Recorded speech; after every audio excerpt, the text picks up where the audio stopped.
আমার দলের নাম হইছে বাংলাদেশ ইসলামী ফ্রন্ট। আমার দলের মার্কা হইছে মোমবাতি, যেটা হিন্দুদের মন্দিরেও চলে, মুসলমানের মাজারেও চলে, মসজিদেও চলে। মানুষের বাড়িতে যদি ভালো সৌর বিদ্যুৎ না থাকে মানুষের বাড়িতেও চলে, ঠিক না?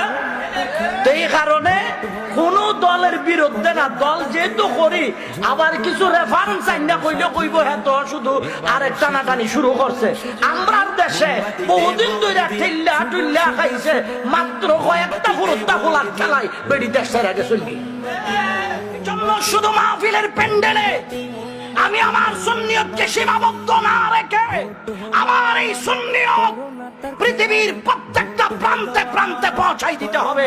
এটাই হচ্ছে প্রকৃত ইসলামের মূল দ্বারা আউলিয়া কেরামের আদর্শ, ঠিক কিনা? আমি হুদা মাহফিলের ভিতরে সুন্নিয়ত রাখতাম।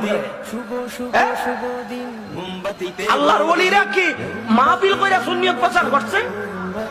আল্লাহর ওলিরা যার জঙ্গলে, নদী নালাতে, পাহাড় পর্বতে, বিভিন্ন অনাবাদী জায়গায় গিয়া আল্লাহর ওলিরা দ্বীনের দাওয়াত দিয়া সুন্নিয়ত ইসলাম প্রচার করছে, যেগুলার থেকে মানুষ শিখা এক অপরের প্রতি শ্রদ্ধাবোধ, ভালোবাসাবোধ এটা এমন বাড়ছে, এত সুন্দর আচরণ শুরু হইছে, যার কারণে প্রকৃত ইসলাম এখনো আল্লাহর জমিনে টিকে আছে। কথা বলেন ঠিক কিনা?